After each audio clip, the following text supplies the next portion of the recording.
কেন্দ্রীয় বাহিনীর নিরাপত্তা থাকা সত্ত্বেও লোকসভার সাংসদ গুরুতর আহত। পশ্চিমবঙ্গের আইন শৃঙ্খলা ঠিক কোন জায়গায় গিয়ে দাঁড়িয়েছে? এটা খুবই খারাপ অবস্থায় দাঁড়িয়েছে এবং যে ঘটনাটা ঘটেছে সেটা দুঃখজনক। আমি ব্যক্তিগতভাবে মনে করি যে এটা রাজ্যের যারা শাসক দল আছে এটা তাদের একদম পক্ষপাত দুষ্ট মনোভাবের জন্য এরকম ঘটনা। শুভেন্দু অধিকারী তার ফেসবুক পোস্টে ওই 4 থেকে 5 জনের ছবি নির্দিষ্টভাবে দিয়েছেন, এফআইআরও দায়ের করা হয়েছে, কিন্তু তার পরবর্তীতেও গ্রেপ্তার করা হয়নি। পুলিশের কত বড় এটা দুর্বলতা দেখছেন? আসল প্রশ্ন হচ্ছে সদিচ্ছা। পুলিশ প্রথমে অ্যারেস্ট করবে কিনা এবং করবে কিনা সেটা সিদ্ধান্ত পুলিশের লোকেরা নিচ্ছে, সেটা নিচ্ছে শাসক দলের লোকেরা। তাহলে শাসক দলের লোকেরা যখন বলবে যে অ্যারেস্ট করা হোক, তার আগে তো তারা অ্যারেস্ট করতে পারবে না।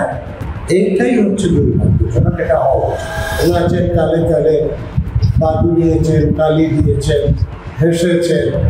ওখানে যখন মানুষের লাশ ভাসছে তখন মুখ্যমন্ত্রী কার্নিভালে এখানে আসছে। পশ্চিমবঙ্গের রাষ্ট্রপতি শাসন ছাড়া পশ্চিমবঙ্গের গণতন্ত্রকে বা পশ্চিমবঙ্গের শাসন ব্যবস্থাকে কোনোভাবে সুস্থ রাখা সম্ভব হবে না। এই বিষয়ে আপনি কি মনে করেন? 355 নম্বর ধারায় বলা আছে কোন অবস্থায় রাষ্ট্রপতি শাসন জারি করা যাবে। তার মধ্যে একটা কারণ হচ্ছে যে রাজ্যের প্রশাসন যদি সংবিধান অনুসারে না পরিচালনা করা সম্ভব হয় তাহলে কেন্দ্র সরকার 356 ধারা অনুসারে রাষ্ট্রপতি শাসন জারি করতে পারে। আমাদের এখানে শাসক দলের সর্বোচ্চ নেতৃত্বের সঙ্গে কেন্দ্রীয় সরকারের রাজ্যের সর্বোচ্চ নেতৃত্বে সমঝোতা ছাড়া এটা সম্ভব নয়। অতএব চিফ সেক্রেটারি বেআইনি কাজ করলেন, নির্বাচন কমিশনও বেআইনি কাজ করলো, তখন থেকে বেআইনি কাজ হচ্ছে। অতএব এখন তারা লোক দেখানোর জন্য ওই সাসপেনশন এফআইআর করার কথা বলেছে, সাসপেন্ড করেছে, কিন্তু এফআইআর যে করেনি তার জন্য নির্বাচন কমিশন কোনো পদক্ষেপ নিচ্ছেন না। গোটা আমাদের প্রশাসন যদি নিরপেক্ষভাবে কাজ না করে, পুলিশের লোকেরা যদি নিরপেক্ষভাবে দক্ষতার সঙ্গে কাজ না করে এবং আমাদের যে নিম্ন আদালতগুলো আছে সেখানে যদি অপরাধীদের বিচার তাড়াতাড়ি শেষ না হয় তাহলে কিন্তু অপরাধীরা পুলিশকেও ভয় পায় না, কোর্টকেও ভয় পায় না, ফলে তারা যা খুশি তাই অন্যায় করে। অপরাধীরা সব সময় চায় যে তারা শাসক দলের সঙ্গে থাকবে। তো পুলিশ যদি শাসক দলের সঙ্গে থাকলে তাদের বিরুদ্ধে ব্যবস্থা না নিতে পারে, তাদের কাছ থেকে অস্ত্র উদ্ধার না করতে পারে, তাদেরকে গ্রেপ্তার না করতে পারে, তাহলে সাধারণ লোকের নিরাপত্তা সম্ভব নয়।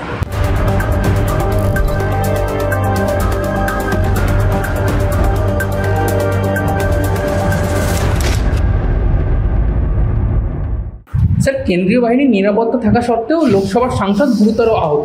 পশ্চিমবঙ্গের আইন শৃঙ্খলা ঠিক কোন জায়গায় গিয়ে দাঁড়িয়েছে? এক কথায় বলতে গেলে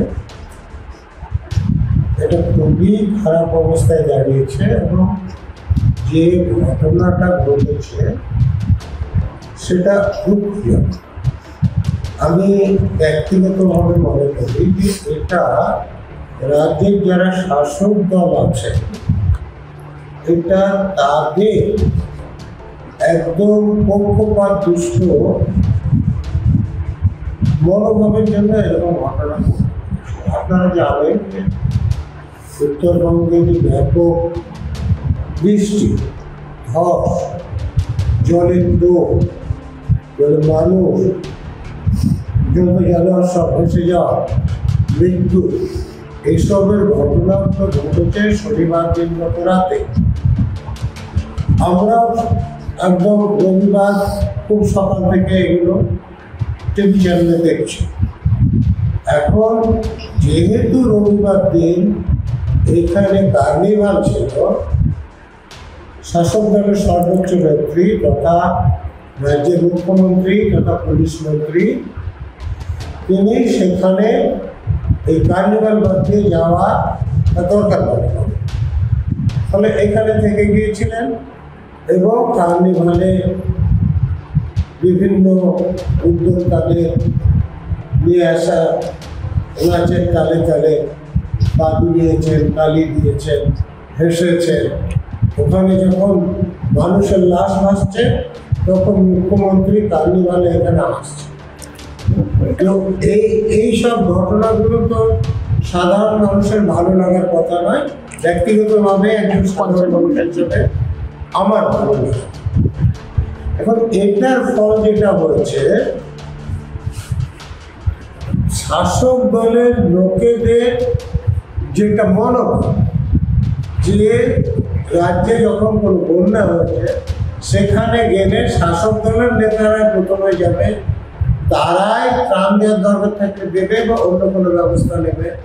এখন অন্য রাজনৈতিক দলের নেতারা যখন তাদের আগে পৌঁছে গিয়েছে সেটা তারা মানতে পারে এবং তার ফলে একদম যে গুন্ডাগিরি করেছে, প্রচণ্ড অপরাধ করেছেন। সব থেকে যেটা আশ্চর্যের বিষয় দেখুন যে আপনিও তো যেতে পারি, বাড়ির পাশে কিছু হলে আমরা তো দৌড়ে যাই, কিংবা কোনো দূরে জায়গায় হলেও আমার যাওয়াতে তো কোনো নিষেধ নেই। হ্যাঁ, আমি সরকারের সাহায্য নিয়ে না যাওয়ার ফলে আমি সরকারি সাহায্য না পেতে পারি, কিন্তু আমাকে ধরে মারা হবে। যে জায়গায় এটা হচ্ছে সেখানে যাওয়ার জন্য তো আলাদা কোনো পারমিট লাগে না। তো তাহলে সাধারণ মানুষকে বলেই তাকে মারধর করার কথা নয়।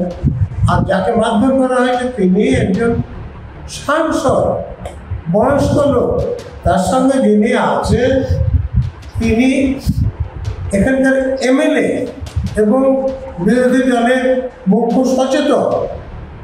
দেখুন, সব মারধরের ছবি তো আমি টিভি চ্যানেলে দেখি, কিন্তু যখন গাড়িতে যখন উঠতে যাচ্ছে তখনও মারা হচ্ছে, এমনকি জুতো দিয়ে মারা হচ্ছে। এই যে সাংসদের এক্স-রে করা হয়েছে তাতে দেখা যাচ্ছে যে নাকে এবং চোখের কাছের যে হাড় সেটা ভেঙেছে। তাহলে এটা তো খুবই গুরুতর আঘাত, এবং যারা মারছে তাদের চেহারাগুলো আমি বিভিন্ন টিভি চ্যানেলে দেখছি, আপনারা দেখছেন।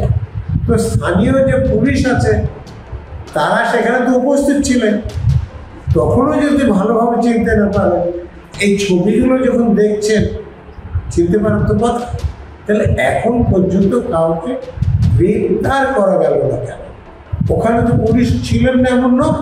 গাড়িতে যখন উঠতে যাচ্ছেন তখন যে কেন্দ্রীয় পাহারা ছিল, আমার ধারণা যে কেন্দ্রীয় বাহিনীর লোকদের একটা সমস্যা হচ্ছে যে তারা যদি একটা গুলি চালিয়ে দেয় বা এরকম কিছু বল প্রয়োগ করে, সেটা নিয়ে পুলিশ এখানে মামলা করলে যে ওই ডাকাডাকি, জিজ্ঞাসাবাদ, মামলা থাকলে তাদের চাকরিতে অসুবিধা, এইসব ব্যাপারের জন্য তারা প্রচণ্ড সংযত হয়ে থাকে, টাকা গেছে। কিন্তু আমাদের রাজ্যের পুলিশ যারা ছিলেন তারা আটকাতে পারতেন কিনা সেটা পরের কথা, কিন্তু আটকানোর চেষ্টা করছে এরকম তো দেখা যাচ্ছে না। সেটা হচ্ছে সব থেকে আপত্তিজনক। আর এই বিভিন্ন চ্যানেলে দেখানোর পরও কাউকে গ্রেপ্তার করতে পারছেন না। তারপরে শাসক দলের লোকেরা যতক্ষণ না বলবে যে কাউকে গ্রেপ্তার করো, ততক্ষণ পুলিশ গ্রেপ্তার করবে। এইটা তো খুব দুর্ভাগ্যজনক ব্যবস্থা। হ্যাঁ স্যার, আপনি যেটা বললেন যে বিভিন্ন টিভি চ্যানেলে বা বিভিন্ন মিডিয়া দেখা যাচ্ছে, তার পাশাপাশি বিরোধী দলের দলনেতা শুভেন্দু অধিকারী তার ফেসবুক পোস্টে ওই 4 থেকে 5 জনের ছবি নির্দিষ্টভাবে দিয়েছেন এবং সেই নির্দিষ্ট লোকেদের প্রতি এফআইআরও দায়ের করা হয়েছে, কিন্তু তার পরবর্তীতেও গ্রেপ্তার করা হয়নি। পুলিশের কত বড় এটা দুর্বলতা দেখছেন? দেখুন, আপনি থানায় গিয়ে আমার নামে এফআইআর করতে পারেন, কিন্তু পুলিশের এটা কর্তব্য যে আমাকে জিজ্ঞাসাবাদ করা, গ্রেপ্তার করা তো তার উপরে, তার আগে তদন্ত করে দেখা যে সত্যিই আমি দোষী কিনা। অতএব ফেসবুকে কি দিয়েছেন তিনি, সেখানকার ছবি দিয়েছেন নাকি আমি না জেনে মন্তব্য করি। কিন্তু আমরা যেটা চ্যানেলে দেখছি, তো স্যার কালকের যে মারামারিটা ঘটেছে বা যেটাই বলুন যে দ্বন্দ্বটা ঘটেছে সেই ভিডিও ক্লিপই তিনি দিয়েছেন। হ্যাঁ, সেই ভিডিও ক্লিপ দিয়ে সেখান থেকে তো পুলিশের লোকেরা দেখতে পারবেন, এবং তারপরে তারা স্থানীয় পুলিশ সেই লোকটিকে খুব তাড়াতাড়ি শনাক্ত করতে পারবেন। আপনারা বলছেন তাদের নামও দেওয়া হয়েছে, সে নামটা সঠিক দেওয়া, যদি বেঠিক দিন তাহলে পুলিশ বলতে পারে যে না এই নামে এখানে নয়, না যে ছবি আপনারা দিয়েছেন সেটা সেই লোকের নয়, সেটা পুলিশ বলতে পারে। কিন্তু যদি ঠিক হয়, মানে বিরোধী দলটা না দিলেও বিভিন্ন চ্যানেল যেগুলো দেখাচ্ছেন, আমরা যেমন দেখছি তারাও তো দেখছেন, এবং তারা যদি দরকার মনে করেন তাহলে চ্যানেলের লোকদের কাছ থেকে তো সেই ভিডিও ফুটেজটা তারা চেয়েও নিতে পারে। আর পুলিশের লোকদের কাছেও ক্যামেরা থাকে, বা এখন তো মোবাইল ফোন প্রায় প্রত্যেকের কাছেই থাকে, ছবি তোলেন, স্থানীয় লোকদের কাছ থেকে চাইলেও তারা পেয়ে যাবে। আসল প্রশ্ন হচ্ছে সদিচ্ছা। পুলিশ প্রথমে অ্যারেস্ট করবে কিনা, এবং করবে কিনা সেটা সিদ্ধান্ত পুলিশের লোকেরা নিচ্ছে, সেটা নিচ্ছে শাসক দলের লোকেরা। তাহলে শাসক দলের লোকেরা যখন বলবে যে অ্যারেস্ট করা হোক, তার আগে তো তারা অ্যারেস্ট করতে পারবে না। এইটাই হচ্ছে দুর্ভাগ্যজনক, এটা হওয়া উচিত। স্যার কালকে যেমন লোকসভার সাংসদ তথা একজন বিধায়কের আহত হওয়ার খবর পাওয়া যাচ্ছে, তার সঙ্গেই স্থানীয় কিছু সাংবাদিক সেখানে উপস্থিত ছিলেন, তাদেরও আহত হওয়ার খবর আমরা পাচ্ছি। তো এটা মিডিয়া যেহেতু গণতন্ত্রের চতুর্থ স্তম্ভ, তো একটা গণতন্ত্র পশ্চিমবঙ্গের গণতন্ত্রের জন্য কতটা খারাপ ব্যাপার? দেখুন, পশ্চিমবঙ্গের গণতন্ত্র মানে শাসক দলের সর্বোচ্চ নেতৃত্ব ও অন্যান্য নেতারা যা বলবেন সেটা হচ্ছে গণতন্ত্র, তারা যেটা করবেন সেটা গণতান্ত্রিক কাজ। আপনারা সংবাদমাধ্যমের লোকেরা যদি ওখানে দেখাতে যান যে রাজ্যের মুখ্যমন্ত্রী তথা পুলিশ মন্ত্রী, শাসক দলের সর্বোচ্চ নেত্রী, তিনি সেখানে যাওয়ার আগে বিরোধী দলের নেতারা পৌঁছে যাচ্ছেন, তো তাহলে আপনাদের তাদের সন্তুষ্ট হওয়ার কোনো কারণ আছে কি? যদি না থাকে তাহলে তো কি হওয়া সম্ভাবনা ছিল সেটাই তারা ঘটিয়েছে। স্যার বিজেপি নেতা কৌস্তব বাগচি তথা আইনজীবী তিনি রাজ্যপালকে চিঠি লিখেছেন এবং জানিয়েছেন পশ্চিমবঙ্গে রাষ্ট্রপতি শাসন ছাড়া পশ্চিমবঙ্গের গণতন্ত্রকে বা পশ্চিমবঙ্গের শাসন ব্যবস্থাকে কোনোভাবে সুস্থ রাখা সম্ভব হবে না। এই বিষয়ে আপনি কি মনে করেন? 355 নম্বর বলা আছে যে কোন অবস্থায় রাষ্ট্রপতি শাসন জারি করা যাবে। তার মধ্যে একটা কারণ হচ্ছে যে রাজ্যের প্রশাসন যদি সংবিধান অনুসরণ না পরিচালনা করা সম্ভব হয়, তাহলে কেন্দ্রীয় সরকার 356 ধারা অনুসারে রাষ্ট্রপতি শাসন জারি করতে পারে। তো এখানে আজকে নয়, অনেক দিন ধরে দেখা যাচ্ছে সংবিধান অনুসারে কাজ এখানে হয় না। যেমন আমি একটা উদাহরণ দিচ্ছি, এই বন্যা দর্শকতা পারে, এই যে নির্বাচন কমিশনের তরফ থেকে রাজ্য সরকারের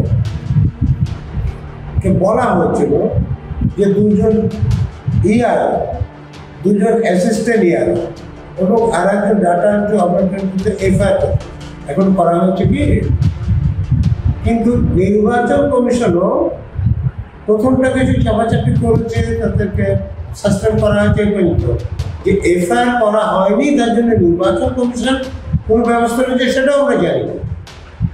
অর্থাৎ নির্বাচন কমিশনেরই নীরব থাকেন, তারা আমি ব্যবস্থা নিচ্ছে না।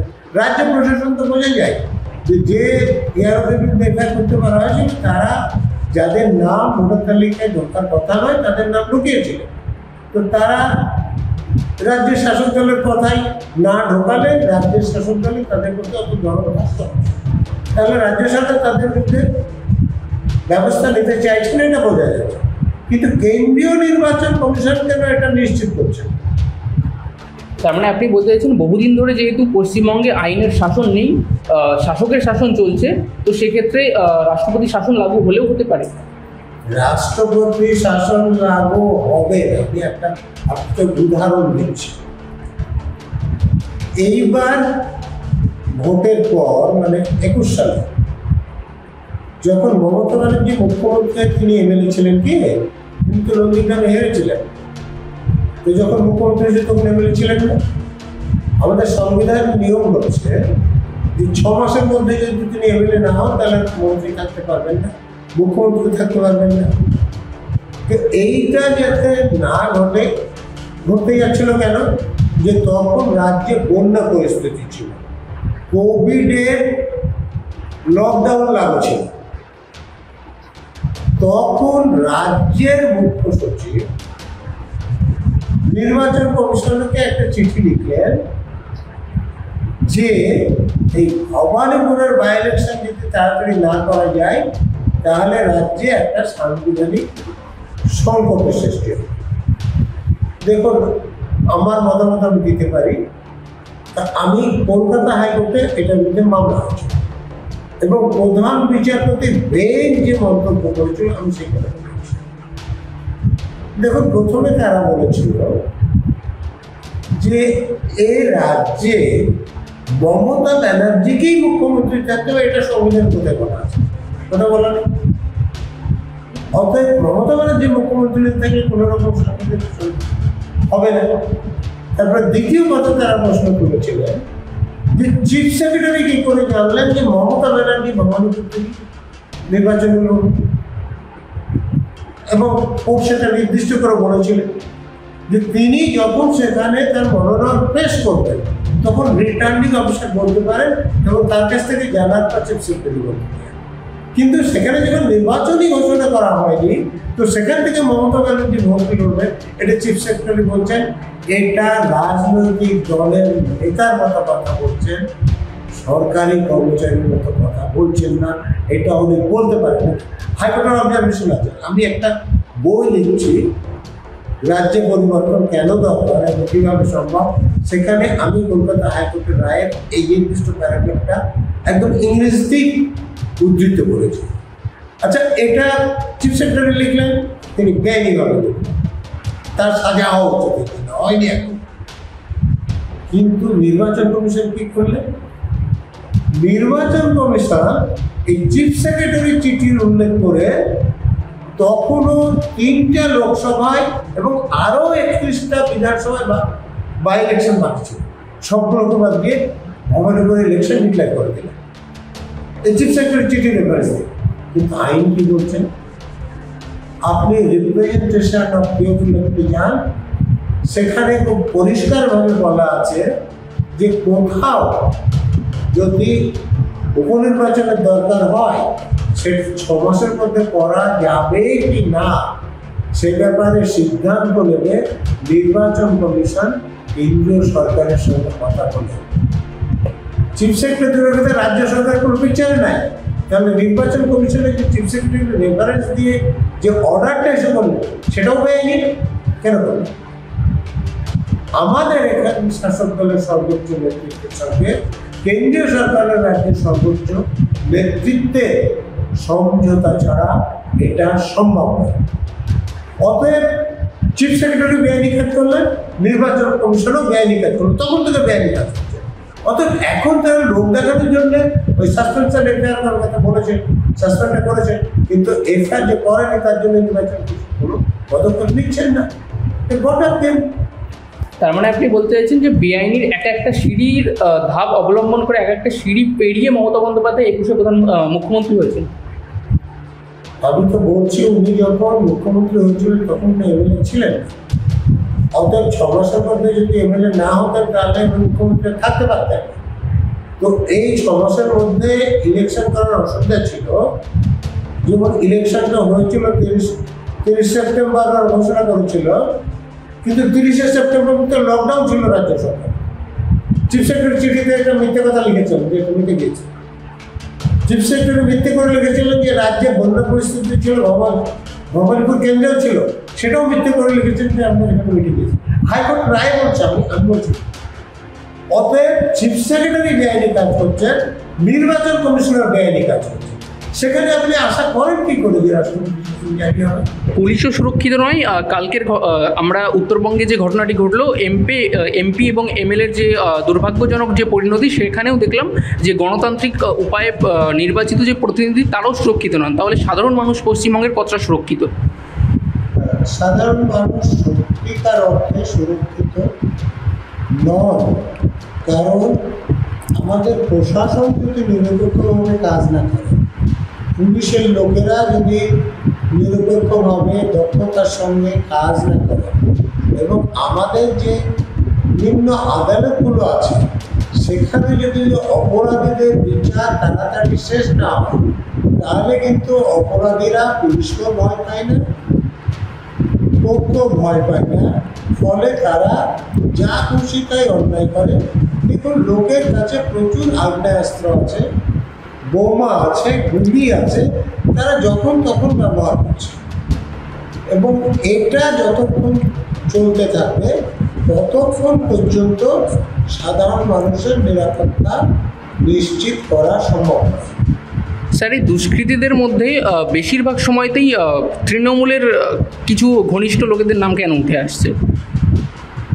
যখন যে শাসন ক্ষমতায় থাকবে, দুষ্কৃতীরা চাইবে তাদের সঙ্গে থাকতে, কারণ রাজ্যের পুলিশ রাজ্য সরকারের শাসক দলের নেতা নেত্রীদের কথাই চলে। ফলে তারা যদি শাসক দলের আশ্রয় থাকে, তাহলে অপরাধ করলেও পুলিশ তাদের বিরুদ্ধে ব্যবস্থা নেয় না। আমি বলছি নেওয়া উচিত, কিন্তু নেয় না।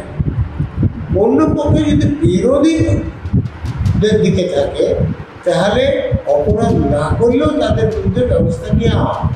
ফলে অপরাধীরা সব সময় চায় যে তারা শাসক দলের সঙ্গে থাকবে।